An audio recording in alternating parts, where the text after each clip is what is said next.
E.N.D here. In Avatar The Last Airbender, airbenders are martial artists capable of manipulating air currents. Graceful yet powerful, they combine swift movements, agility, and deep spiritual awareness to control the wind around them. Now, thanks to the Avatar crossover with Magic the Gathering, this elemental mastery comes to the battlefield through a brand new mechanic, Airbend. Airbend is a keyword action introduced as set in the universe's Beyond set Avatar The Last Airbender. It represents the art of airbending, evasive and disruptive. When you airbend a permanent, exile it, its owner may pay 2 generic mana to cast it from exile for as long as it remains exiled this way. Airbending acts as a slower, more tactical form of flicker. It can be used to retrigger your own enter the battlefield effects, protect your permanents from removal, disrupt opponents by temporarily removing their key pieces and forcing them to pay to get them back. But how do you play Airbend?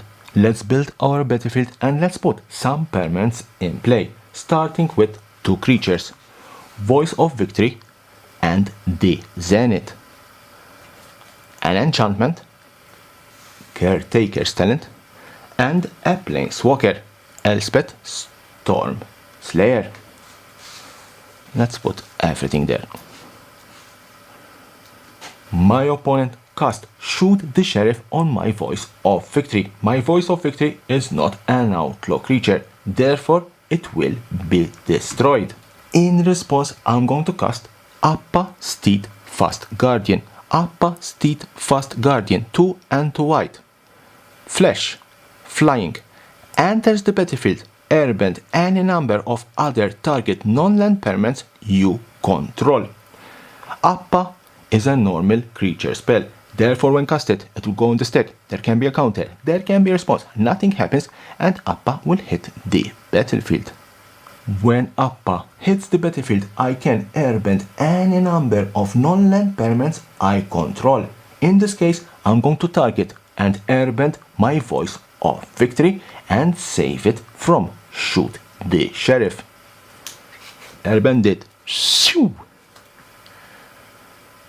Once you airbend a permanent, that permanent will go in exile and you can cast it for 2 generic mana rather than its mana cost. In case of Appa, I could have chosen any number of other target non-land permanents I control. I could have chosen Zenith, the Caretaker's Talent, and my Elspeth. Some notes: Airbend isn't just flavorful, it's a highly versatile. It can function both defensively and offensively depending on how you use it. Defense: you can airbend your own targeted non-land permanents to dodge removal, board wipes, or even negative enchantments. Offensive: when applied to opponents' permanents, airbend becomes soft removal, slowing them down and taxing their resources. Airbend interacts beautifully with mechanics like warp. For example, you cast Exalted Sunborn for its warp cost, 1 and 1 white. You airbend it. Now you can recast it from exile for just 2 generic mana instead of its full cost, 3 and 2 white. This creates dynamic gameplay loops where airbending doesn't just protect your creatures, it optimizes mana efficiency too. Another clever interaction is with sagas. You can airbend a saga right before its final chapter triggers, effectively resetting it. This becomes even more impactful with the saga creatures from Final Fantasy. For example, airbend Summon Behemoth right before it would go to the graveyard. Recast it for 2 generic mana and you get to start the saga all over again, reliving its powerful effects. So this is how you play Airbend. It's a flexible, flavorful and synergetic. It protects, disrupts and creates opportunities for combo lines, making it one of the most exciting mechanics we've seen in a Universes Beyond set.